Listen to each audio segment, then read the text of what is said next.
Hello everyone, कैसे हैं आप लोग।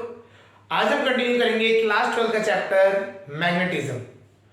आज का टॉपिक हमारा रहेगा लॉरेंट्ज फोर्स। लॉरेंट्ज फोर्स क्या होता है ये चीज समझते हैं। देखिए, हमें ये पता है कि हम अगर एक चार्ज को एक इलेक्ट्रिक फील्ड में रखते हैं, जैसे अगर हमने एक चार्ज को इलेक्ट्रिक फील्ड में रख दिया तो इस पे एक फोर्स फील होता है, ठीक है, जिसकी वजह से क्या होगा, ये जो चार्ज है ये मूव करने लग जाएगा इलेक्ट्रिक फील्ड की डायरेक्शन में। अगर ये पॉजिटिव चार्ज है, ठीक है, अगर नेगेटिव है तो ये क्या होगा, इसके रिवर्स में चल जाएगा। ये हमने पढ़ा था इलेक्ट्रोस्टैटिक्स में, है ना।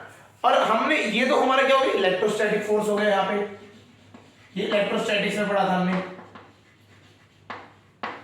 और हमने अभी क्या पढ़ा कि अगर एक मैग्नेटिक फील्ड है उसमें हमने चार्ज रख दिया, मूविंग चार्ज हमने रख दिया, तो उस पे भी क्या होगा, एक फोर्स लगेगा, ठीक है। तो वो क्या हो गया, आपका मैग्नेटिक फोर्स हो गया। ये मैग्नेटिज्म में हम पढ़ रहे थे, ये हो गया मैग्नेटिज्म। तो हमें पता है अगर एक चार्ज को इलेक्ट्रिक फील्ड में रखा जाए, एक चार्ज को electric field, only electric field, तो उसमें वो रेस्ट में रहे या मोशन में रहे उसका कोई मतलब नहीं, उसमें एक फोर्स लगेगा जिस फोर्स की वैल्यू क्या होगी, F इजिकल टू QE। ये हमने पढ़ी थी, F इजिकल टू क्या होती है, चार्ज इनटू इलेक्ट्रिक फील्ड, ये हुआ करती थी। अब ये तो हो गया। इसके बाद हमने एक और चीज पढ़ी कि अगर एक चार्ज को हमने मैग्नेटिक फील्ड में रखा है बट मूविंग है वो चार्ज, मतलब चार्ज मूविंग है, तो उसमें एक फोर्स लगता था जो कि परपेंडिकुलर डायरेक्शन में लगता था। होता क्या था, F is equal to QV cross B, ये इसका फोर्स हुआ करता था, है ना। तो अगर हमने अभी तक दोनों अलग अलग केसेस पढ़े थे, हमने ये अलग पढ़ा था इलेक्ट्रोस्टैटिक्स में, ये हमने पढ़ा था अलग से ये मैग्नेटिज्म में पढ़ा था। अगर हम एक ही बॉडी, एक ही चार्ज बॉडी पे दोनों फोर्सेस, दोनों चीजें एक साथ एक्ट कर जाए तो उससे क्या कहा जाता है, लॉरेंट्ज फोर्स। क्या कहा जाता है, लॉरेंट्ज फोर्स, मतलब combination of electrostatics as well as magnetism. Electric मतलब आपको यहाँ पे इलेक्ट्रिक फील्ड में मिलेगी और मैग्नेटिक फील्ड में भी अगर एक चार्ज मूव कराएंगे तो कौन सा फोर्स लगेगा, उसका जो फोर्स है उसे क्या कहा गया, लॉरेंट्ज फोर्स। मतलब उन्होंने बोला ये F है, फोर्स जो लग रहा है वो क्या है, वेक्टर सम है, एक तो electrostatic force plus QV cross B, magnetic force. ये होता है इलेक्ट्रोस्टैटिक फोर्स या इलेक्ट्रिक फोर्स, और ये हमारा हो गया मैग्नेटिक फोर्स। तो लॉरेंट्ज फोर्स ये कहता है, चार्ज कॉमन ले लिया, E plus V cross B, ये हमारा क्या हो जाता है, लॉरेंट्ज फोर्स, ठीक है। तो अगर हमारा एक charge electric field and magnetic field दोनों में, दोनों चीजें हैं और तब वहां पे मूव कर रहा है तो उसमें कौन सा फोर्स लग रहा होगा, लॉरेंट्ज फोर्स, ठीक है, समझ आ गया। हम यहाँ पे समझते हैं कि इफेक्ट कैसा आता है। जैसे हमें ये पता है अगर एक चार्ज हमने इलेक्ट्रिक फील्ड में रख दिया तो ये कैसा मोशन करेगा, कैसा मूवमेंट होगा, ये एक स्ट्रेट पाथ में मूव करेगा, ये हमें पता है।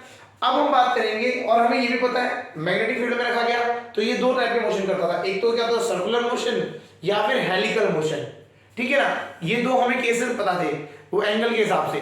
तो हम देखेंगे कि अगर आपका एक चार्ज दोनों के दोनों electric field and as well as magnetic field में रखा गया तो उस पे कैसे फोर्सेस इफेक्ट कर रहे हैं। मतलब फोर्स तो ये लग रहा है, ये तो हमें पता लग गया लॉरेंट्ज फोर्स, इसका इफेक्ट क्या आ रहा है, मोशन कैसा हो रहा है, पाथ कैसा हो रहा है, वो चीज समझते हैं। चलिए स्टार्ट करते हैं, ठीक है, लॉरेंट्ज फोर्स से, ठीक है। चलिए सबसे पहले केस लेते हैं, देखिए case 1, electric field and magnetic field are parallel, लिख लेते हैं पैरेलल। क्या है ये दोनों, पैरेलल है। इलेक्ट्रिक और मैग्नेटिक फील्ड दोनों की दोनों एक ही डायरेक्शन में मूव कर रहे हैं तो क्या इफेक्ट आएगा, चलिए वो देख लेते हैं, ठीक है। तो हमारा क्या है, हमने बात करी यहां इलेक्ट्रिक फील्ड हो गई इस तरीके से E, और उसी डायरेक्शन में मैग्नेटिक फील्ड भी आ रही है, सेम पैरेलल। ठीक है, तो इस तरीके से रख लेते हैं, क्लियर है। और इस पे हम एक चार्ज को ले लेते हैं, चार्ज v वेलोसिटी से मूव करने लग जाता है। हम मान लेते हैं ये एंगल थीटा पे है, मूव कर रहा, जनरल केस ले लेते हैं थीटा एंगल पे। लेकिन यहां पे क्या है, आपकी मैग्नेटिक फील्ड और इलेक्ट्रिक फील्ड दोनों की दोनों एक दूसरे से पैरेलल है, ठीक है, और ये थीटा डिग्री के एंगल पे है विद v। ठीक है, तो यहां पे लिख भी देते हैं साथ साथ, and at angle theta at angle theta with velocity vector. जो इसकी वेलोसिटी है, वेलोसिटी भी रखना पड़ेगा। क्यों? अगर वेलोसिटी नहीं होगी तो मैग्नेटिक फोर्स कितना हो जाएगा, जीरो हो जाएगा, तो वेलोसिटी भी लेनी पड़ेगी। क्लियर हो रहा है? चलिए, तो ये हमारा केस हो गया। अब इसको समझते हैं कैसे होगा। देखिए, इसमें जो इलेक्ट्रिक फील्ड है वो इसको तो कहां लेके जाएगी, वो उस पे कहां पे फोर्स लगाएगी। अगर इसको देखें, वो तो फोर्स लगाएगी आपको आगे को, ये हो गया इलेक्ट्रिक फोर्स, तो Fe लिख देते हैं। वो तो इस साइड को लेके जाएगा, इस चार्ज को ये मूव कराएगा, इधर को लेके जाएगा। ठीक है, कोई इश्यू नहीं। मैग्नेटिक फील्ड, इसको अगर हम V को ना पहले भी कंपोनेंट ब्रेक कर देते हैं, यहां पे आ जाएगा V cos थीटा और इधर को आ जाएगा V sin थीटा। तो जो कंपोनेंट मैग्नेटिक फील्ड के अलोंग है उसकी वजह से इफेक्ट कितना आता है, जीरो। ये हमने पढ़ा था जब हमने path of a charge particle moving in a magnetic field हमने पढ़ा था, तो हमें बताया ये V और B अगर दोनों एक ही साथ एक ही पैरेलल हो जाए तो इसका इफेक्ट कितना आएगा, जीरो। बट ये V sin थीटा की वजह से क्या होगा, इसमें से एक सर्कुलर पाथ दिया जाएगा, तो इसकी वजह से V sin थीटा की वजह से क्या होता है, एक सर्कुलर पाथ मिलेगा और V cos थीटा से आगे लेके जाएगा, जो कि हेलिकल पाथ को रिप्रेजेंट करता है। इस तरीके से ये मूवमेंट करेगा। ठीक है जी, ये समझ आ गया। तो हम इसको क्या करते हैं, दो कंपोनेंट में बात कर लेते हैं।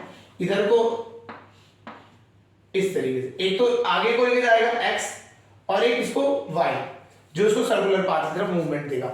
ये वाला जो V sin थीटा है वो इसको सर्कुलर पाथ में मूवमेंट देगा। ठीक है, चलिए कर लेते हैं। तो सर्कुलर पाथ के लिए तो बहुत इजी है सर, पहले हम आते हैं सर्कुलर के लिए। तो सर्कुलर पाथ जो होगा वो किसकी वजह से होगा, तो पहले हम लिख लेते हैं path of the charge will be, charge कैसा होगा, will be helical, ये हेलिकल पाथ होगा। ठीक है, क्यों, V sin थीटा इसे गोल गोल घुमाएगा और ये V cos थीटा इसको आगे लेके जाना चाहता है, प्लस इस बार अब फोर्स भी है जो इसको आगे लेके जाना चाहता है, तो ये होगा क्या, होगा तो हेलिकली फॉर्म में। क्लियर है? चलिए, तो हेलिकल फॉर्म में है तो पहले हम बात करते हैं सर्कुलर पाथ की बात करते हैं। जो सर्कुलर पार्ट है, सर्कुलर पार्ट आ रहा है आपका खाली मैग्नेटिक फोर्स की वजह से।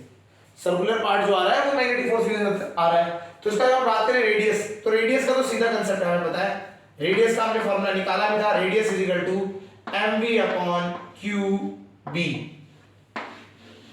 रेडियस क्या हो गया, mv अपॉन qb, क्योंकि इसके जो रेडियस पे ये जो वाला है, ये इधर ये वाला होता था, है ना, जो कंपोनेंट परपेंडिकुलर है उसकी बात होती थी। यहां पे परपेंडिकुलर क्या है, sin थीटा वाला कंपोनेंट है, तो यहां पे आ जाएगा radius r mv sin theta upon qb। पूरा ही रख देते हैं, है ना। मास ऑफ चार्ज, इसका मास हमने मान लिया m, चार्ज q है, v इसकी वेलोसिटी, v sin थीटा इसकी परपेंडिकुलर वेलोसिटी जो मैग्नेटिक फील्ड से, तो v sin थीटा और b इसकी मैग्नेटिक फील्ड। तो ये हमारा रेडियस आ गया। टाइम पीरियड भी अगर हम बात करें तो टाइम पीरियड भी बिल्कुल सेम ही था। क्या आया था हमारा टाइम पीरियड, आया था 2 पाई m अपॉन qb, यही टाइम पीरियड था। तो टाइम पीरियड तो यही रहेगा, बिकॉज रेडियस और टाइम पीरियड दोनों के दोनों कौन गवर्न कर रहा है, मैग्नेटिक फोर्स। तो मैग्नेटिक फोर्स दोनों को गवर्न कर रहा है, तो हमने ये डेरिवेशन पहले किया था, तो वही हमने रिजल्ट्स लिख दिए। रेडियस कितना था, रेडियस था आपका r is equal to mv upon qb। यहाँ पे v जो है, v कौन सा, v का कौन सा कंपोनेंट है, v sin थीटा का कंपोनेंट है, तो यहाँ पे आ गया mv sin थीटा। क्लियर हो गया। और टाइम पीरियड वही हमारा रहता है, तो इसमें v का कोई कंपोनेंट लेता तो ये आपका आता है। अब बात आती है इसके आगे वाले मूवमेंट की, जो x डायरेक्शन मूवमेंट है वो बहुत इंपॉर्टेंट है। क्यों, अभी तक हमारा इससे पहले वाले केस में जब हमारी इलेक्ट्रिक फील्ड नहीं थी, जब हमारी इलेक्ट्रिक फील्ड नहीं थी या इलेक्ट्रिक फोर्स नहीं था, तो ये तो खाली क्या था हमारा v cos थीटा से सीधा सीधा चला जा रहा था। लेकिन अब क्या है, v cos थीटा के साथ साथ इसमें एक फोर्स भी लगेगा, उस फोर्स की बात करते हैं। तो हम इसमें पहले बात करते हैं फोर्स कितना लगेगा, फोर्स अलोंग x डायरेक्शन, ये है ना, जो x डायरेक्शन हमने मानी है उस डायरेक्शन में कौन कितना फोर्स लगेगा। सिंपल है, F इक्वल टू क्या हो जाएगा, QE इसका फोर्स लगेगा इधर को, तो इस पे अब फोर्स लग गया, तो एक्सेलरेशन कितनी आ जाएगी, एक्सेलरेशन इक्वल टू कितना हो जाएगा, QE अपॉन m। एक्सेलरेशन क्या होता है, mass, force equal to mass into acceleration, तो एक्सेलरेशन यहां से निकल के आ गया। तो अब ये बॉडी इसकी हमारे देखेंगे हम, तो v cos थीटा इसकी इनिशियल स्पीड रहेगी, और इसकी जो एक्सेलरेशन है वो कितनी हो जाएगी, तो हमारी इनिशियल स्पीड वो क्या हो जाएगी, जो हमारे को स्टार्टिंग से थी हमारे पास v cos थीटा, एक्सेलरेशन हो जाएगा हमारा QE अपॉन m, ये दो हमारे फैक्टर मिल गए। अब देखिए सोचिए, अभी तक तो ये सर्कुलर पाथ था, जो अगर हम बात करें इलेक्ट्रिक फील्ड को भूल जाओगे, इलेक्ट्रिक फील्ड को हमने भूल गए कि ये नहीं थी हमारे पास, तो इससे क्या हो रहा था, हेलिकल पाथ बन रहा था, मैग्नेटिक फील्ड की जो मैग्नेटिक फील्ड था उसमें एक फोर्स लग रहा था इस डायरेक्शन में, F is equal to QVB, Q into V, Q is the charge, V is the velocity of the charge and B is the magnetic field। तो ये लग रहा था, इसकी वजह से हमने रेडियस और ये दो तो चीज निकाल दी। अब क्या है, इस डायरेक्शन में अगर हम बात करें, तो इस डायरेक्शन में आपका v cos थीटा तो थी इनिशियल स्पीड, अब एक एक्सेलरेशन लग गया, तो एक्सेलरेशन लगने से क्या होगा, स्पीड क्या होगी इस डायरेक्शन में चेंज होती चली जाएगी। क्लियर हो रहा है। तो इससे एक और चीज अगर ध्यान से देखें, तो अगर इससे आपको समझ आए थोड़ा सा, तो इसमें क्या होगा, पहले क्या हो रहा था, पहले वाले केस में अगर खाली ओनली मैग्नेटिक फील्ड में ये इस तरीके से यूनिफॉर्म मोशन टाइप का कर रहा था, पिच क्या थी, सेम थी, इधर पिच आपकी फिक्स थी P1, ये भी P1 पिच, तो P1 सारी पिच चल रही थी, क्यों, इस डायरेक्शन में वेलोसिटी खाली v cos थीटा थी। अब क्या है, अब केस अलग हो गया, अब पिच क्या होती जाएगी, बढ़ती चली जाएगी, क्यों, पिच क्यों बढ़ती चली जाएगी, एक्सेलरेटेड मोशन है, इस डायरेक्शन में v cos थीटा कांस्टेंट नहीं है, पिच जो पहली होगी वो उससे नेक्स्ट वाली पिच क्या हो जाएगी, बड़ी हो जाएगी, तो P1 P2, तो बाद वाली पिच जो होगी वो ग्रेटर होगी पहले वाले से, क्यों, अब ये चार्ज आगे को भी मूव कर गया एक्सेलरेशन की वजह से। क्लियर हो रहा है, यहां तक समझ आ गया होगा। तो सर्कुलर वाले पाथ के लिए तो हमारे पास जो पहले से डेरिवेशन था वो हमने कर रखा था, ठीक है। तो r इक्वल टू हमारा आ गया था mv sin theta upon qb, time period आ गया 2 pi m अपॉन qb, ये हमारा टाइम पीरियड आ गया। अब हमें पिच निकालना है, तो पिच के लिए अगर हम बात करें कितनी पिच होती है, पिच का क्या फॉर्मूला बनेगा वो देखते हैं। हमें फोर्स पता लग गया, एक्सेलरेशन पता लग गया, फोर्स और एक्सेलरेशन हमारा इस तरह से पता लग गया, ठीक है। एक अब हमारे को देखो, हमें देखना है, हमें डिस्टेंस निकालना है, पिच की बात करें, तो अगर हम पिच की बात करें, पिच मतलब डिस्टेंस s, पिच मतलब डिस्टेंस s, इनिशियल स्पीड कितनी है, पिच को p से दिखा देते हैं, इनिशियल स्पीड कितनी है v cos theta, s is equal to क्या लगाएंगे हम, ut plus half at square वाली आइडेंटिटी लगा रहे हैं यूजिंग दैट, है ना। तो सेकंड इक्वेशन ऑफ मोशन लगा रहे हैं, पिच का फॉर्म, पिच जो है आपकी v into cos theta, time period कितना है आपका, एक का टाइम पीरियड हो गया 2 पाई m upon qb plus half a क्या है, QE upon m, QE upon m into time का स्क्वायर, तो टाइम कितना हो गया 2 पाई m अपॉन qb का स्क्वायर, ये हो गया।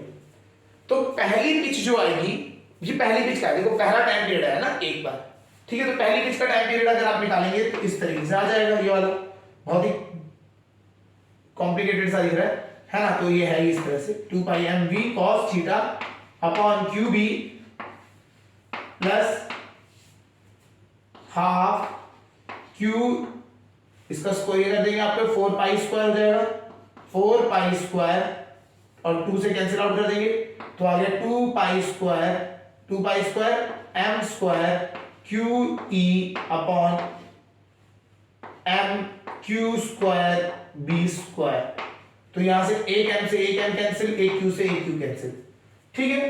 तो तो इस तरीके से आपका रिजल्ट आएगा। तो हम पिच की वैल्यू निकाल लिख के दे देते हैं, लिख देते हैं। पिच का फॉर्मूला आया, कुछ कॉमन आएगा इससे, यस 2 पाई एम कॉमन आएगा, 2 पाई एम आर, हाँ 2 पाई एम अपॉन क्यू बी, ये कॉमन आ जाएगा इससे। तो बचा क्या, v cos theta, v cos theta, और इधर से बचेगा पाई प्लस पाई बचेगा, m हमारा हो गया है, e बचेगा, q हमारा आगे बाहर b स्क्वायर बचेगा। ये इस तरीके से आपका पिच आई है, पहली पिच है। ये क्या है, पहली पिच। पहली पिच मतलब जब हमारा टाइम पीरियड पहला टाइम पीरियड था, ठीक है, जो हमारा स्टार्ट हुआ मोशन उससे time period first time period, क्योंकि ये है, ठीक है। अगर मैं बोलूं कि अगर हमें जनरल केस लेना है, अगर हमें जनरल केस लेना है कि बोला कि भैया रिपीटिशन, देखो मोशन तो रिपीट होता रहेगा, है ना, ये इस तरीके से मूवमेंट करेगा, ऐसे करते हुए आगे भी जाता रहेगा, तो आगे जाता रहेगा, तो ये पहला टाइम पीरियड है। फिर उसके टाइम पीरियड में क्या हो जाएगा, अगर सेकंड वाले की चाहिए तो इसको 2 से मल्टीप्लाई करना पड़ेगा, थर्ड वाले की 3 से, 4 का 4 से, 5 का 5 से, ऐसे करके चलना पड़ेगा।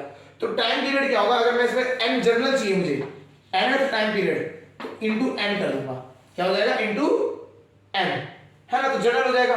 तो अगर आप इसमें n मल्टीप्लाई करेंगे, इधर एक बार आएगा और इधर n स्क्वायर आएगा, तो इसका जो फॉर्मूला हो जाता है, ये तो हो गया फर्स्ट के लिए, p फर्स्ट, और अगर आपको पी एन निकालना है तो पिच एन, nth पिच निकालनी है, पिच एन नंबर वाली निकालनी है, तो 2 पाई एम अपॉन क्यू बी, इधर भी n मल्टीप्लाई होगा और इधर भी, इधर n तो एक ही रहेगा तो n कॉमन आ जाता है, इसमें क्या n स्क्वायर हो जाएगा, तो इसके अंदर क्या आ जाएगा आपका, यहां से v cos theta plus pi N E upon Q B, तो क्यू तो है ही b square, B square B आ गया ना एक बार, हाँ, तो बी, इस तरीके से ही आपका फॉर्मूला रहेगा। तो इस तरीके से ही आपका पिच क्या होती है, इसमें वेरिएबल हो जाती है। इसमें ये कंसेप्ट समझना है आपको कि अगर एक आपका चार्ज है वो मूव कर रहा है in at an angle theta, general angle है थीटा, और क्या है आपका जो इलेक्ट्रिक फील्ड है और मैग्नेटिक फील्ड है, दोनों एक ही डायरेक्शन में मूव कर रही है, दोनों पैरेलल है एक दूसरे से, यही डायरेक्शन इलेक्ट्रिक फील्ड की है, यही डायरेक्शन मैग्नेटिक फील्ड की है, ई और बी की दोनों सेम डायरेक्शन है। तो जो पाथ होगा वो क्या होगा, एक टाइप से हेलिकल पाथ हो जाएगा, जिसका पिच जो है वो वेरिएबल होगा विद टाइम, मतलब टाइम के साथ हर एक पिच क्या होगा, वेरिएबल होगा। फर्स्ट पिच देखेंगे तो n की जगह पे 1, सेकंड के लिए n की जगह 2, ऐसे करके रखेंगे। क्लियर हो रहा है, समझ आ गया होगा। तो ये इस तरीके से आपको करना होता है। तो अगर आपका कभी भी क्वेश्चन आता है इसमें कि कितना फोर्स है, फोर्स है तो सिंपल फोर्स तो आपको निकालना है वेक्टर एडिशन से, फोर्स के लिए कुछ नहीं करना है आपको ज्यादा कॉम्प्लिकेटेड। फोर्स एक इधर को लगा है आपका QE और इधर को लगा है आपका QVB। अगर आपसे कोई बोलता है रिजल्टेंट फोर्स निकालो, इन दोनों का वेक्टर एडिशन कर दो, आपको आ जाएगा, ठीक है, इन दोनों का वेक्टर एडिशन करके आपको आंसर मिल जाएगा। तो हम यहां लिख भी देते हैं, लॉरेंस फोर्स की वैल्यू क्या हो जाती है, ये दोनों अगर ऐसे इस केस में, ऐसे केस में ये दोनों परपेंडिकुलर है एक दूसरे से, तो इसका क्या हो जाएगा आपका QE का स्क्वायर प्लस QVB का स्क्वायर, ये उसका मैग्नीट्यूड आ जाएगा। इस तरीके से आप करेंगे तो मैग्नीट्यूड निकल जाएगा। क्लियर। और ये याद रखिएगा, इसमें जो हेलिकल पाथ बनेगा इसमें क्या है, वेरिएबल पिच बनेगी। तो वेरिएबल पिच मतलब पिच क्या होगी आपकी, जैसे टाइम पीरियड एक का तो एक सर्कल का तो आपको समझ आ गया टाइम पीरियड। अब क्या है, टाइम पीरियड जैसे पहले वाले का निकल गया, दूसरे वाले का, तीसरे वाले का, जैसे जैसे आप करेंगे तो इसके लिए हम n फैक्टर जोड़ देते हैं, जिसमें क्या होगा, अगर n की वैल्यू 1 है तो फर्स्ट पिच की आएगी वैल्यू, n की वैल्यू 2 रखेंगे तो सेकंड वाले की आ जाएगी, कितना आएगा, क्यों, बिकॉज ये चेंज करता रहेगा, क्यों टाइम की वैल्यू क्या होती रहेगी, ये चेंज होती रहेगी। समझ आएगा नहीं आएगा, ठीक है, क्लियर हो रहा होगा। और आपका यहां ध्यान से देखेंगे तो आप इसमें यहाँ पे क्या है, v cos थीटा वाला कंपोनेंट भी है, प्लस क्या है आपका पिच वाला, इसके साथ ये जो NE वाला लग गया कंसेप्ट, E मतलब इलेक्ट्रिक फील्ड की वजह से भी आपका यहाँ पे इफेक्ट आएगा। क्लियर हो रहा है। चलिए, ये आपका है आपका लॉरेंस फोर्स, अगर हमारे मैग्नेटिक फील्ड और इलेक्ट्रिक फील्ड एक ही डायरेक्शन में है। चलिए अगला करते हैं।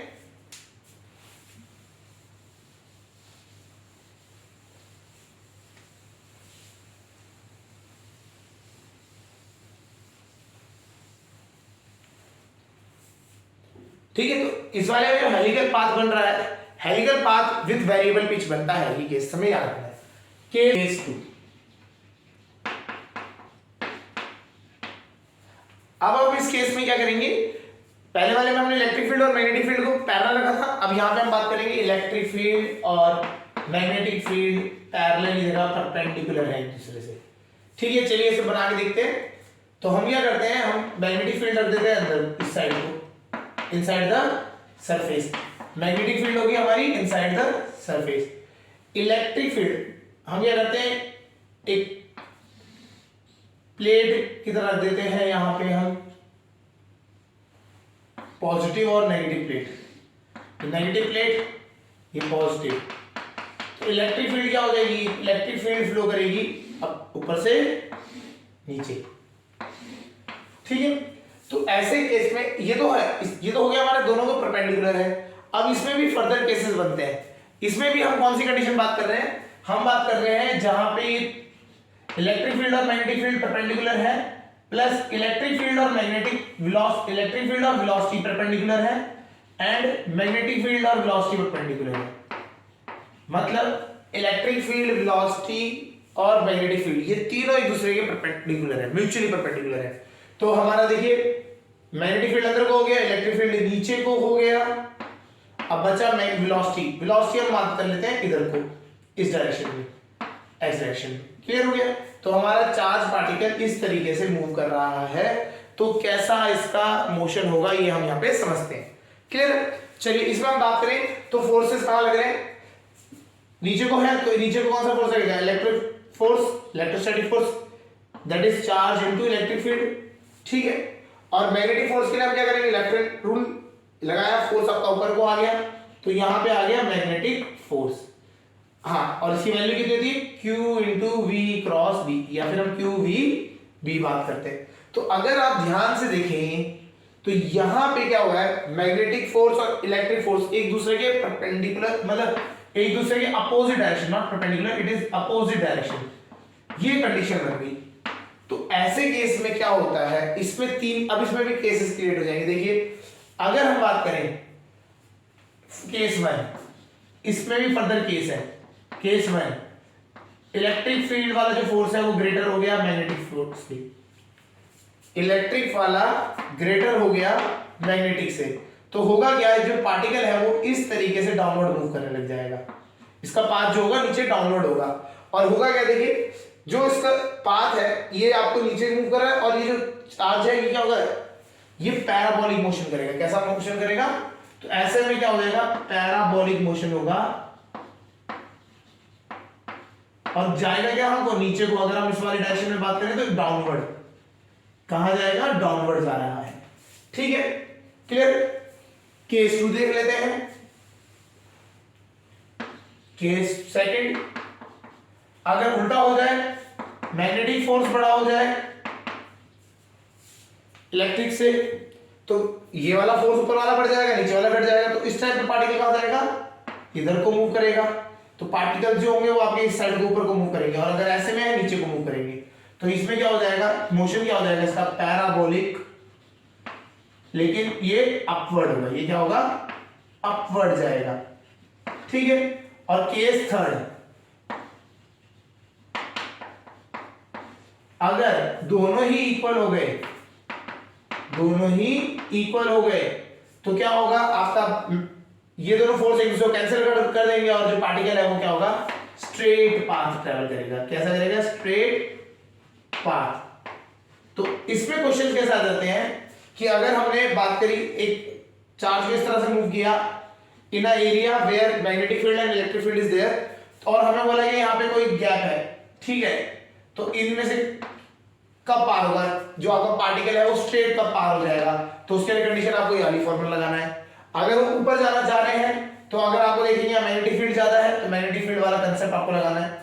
तो इस तरीके से आपके क्वेश्चंस होते हैं। तो आपको पता ही है इसमें क्या है, Fe जो हमारा है वो है QE, और Fb जो है हमारा मैग्नेटिक फोर्स है वो हमारा होता है Q into V cross B।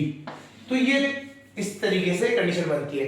अगर आपका इलेक्ट्रिक फील्ड, मैग्नेटिक फील्ड और वेलोसिटी एक दूसरे के म्यूचुअली परपेंडिकुलर हो जाए, और तब जो मोशन की हमें स्टडी करनी है तब आपको क्या करना पड़ेगा, 3 केसेस देखने पड़ेंगे। अगर इलेक्ट्रोस्टैटिक फोर्स ज्यादा है, जो आपके इलेक्ट्रिक फील्ड वाले की वजह से फोर्स ज्यादा है, तो आपका क्या होगा, पैराबोलिक मोशन करेगा और वो सपोर्ट करेगा जिस डायरेक्शन को, जैसे सपोज करिए इलेक्ट्रिक फील्ड नीचे कोई है तो ये सपोर्ट करेगा।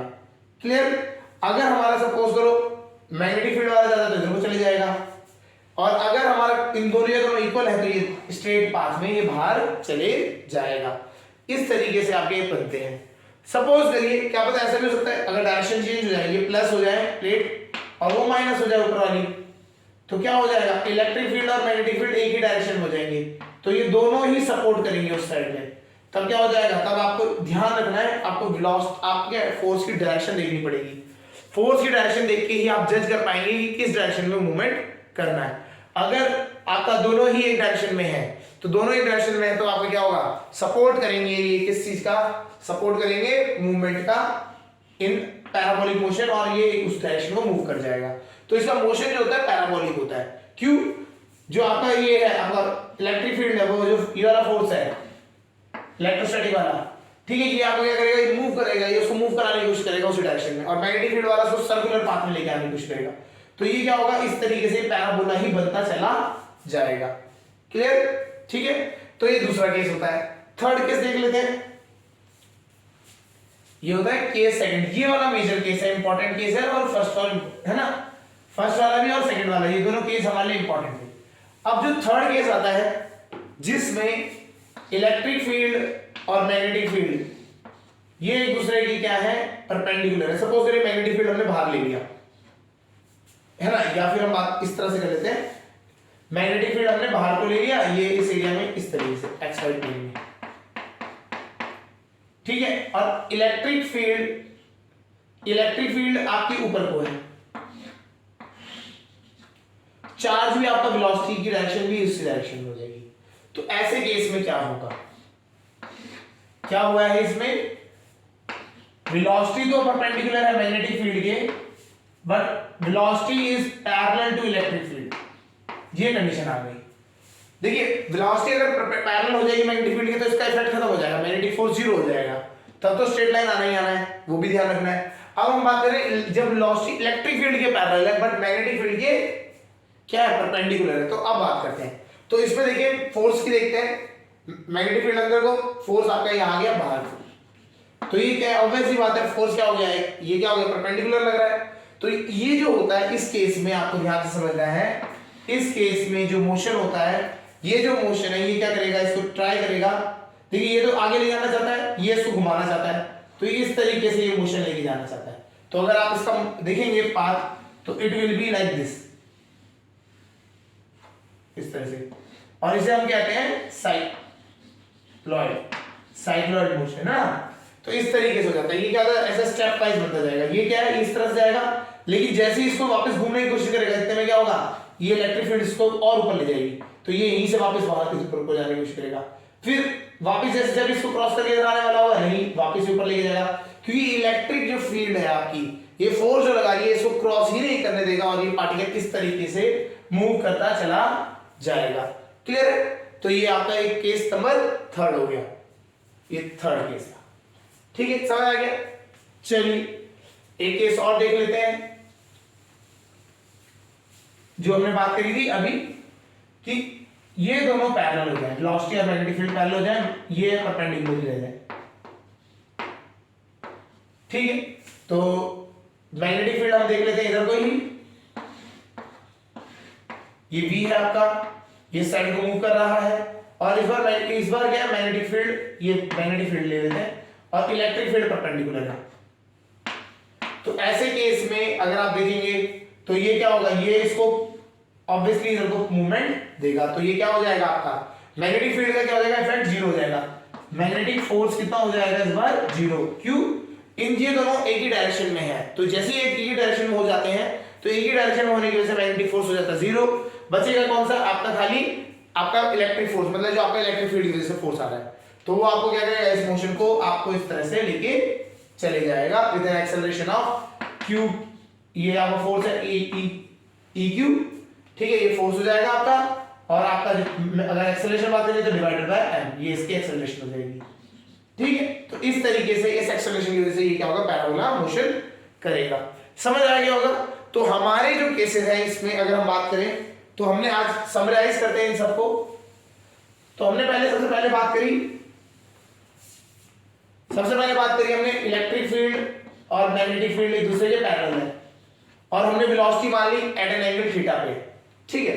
तो हम इसमें क्या हो रहा था, हमारा हेलिकल पाथ बन रहा था और वो भी वेरिएबल पिच, मतलब जो पिच है ये P1 P2 P3 और जो P4 है ये आपका बढ़ता चले जाएगा टाइम के साथ।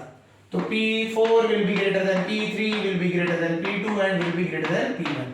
पिच जो है बढ़ता चले जाएगा। हाँ, जो रेडियस है और टाइम पीरियड है वो सेम रहेगा। रेडियस हमारा क्या था, QVB, अगर हम बात करें MV sin थीटा वाला था, MV sin theta upon QV, ये रेडियस था। और हमारा जो ये टाइम पीरियड था वो टाइम पीरियड हमारा वही था जो सर्कुलर पाथ की वजह से आया था, 2πm अपॉन QV। ये हमारे दोनों टर्म्स सेम ही रहे थे, बट हमारा पिच जो है वेरिएबल था, टाइम के साथ वो चेंज कर रहा था।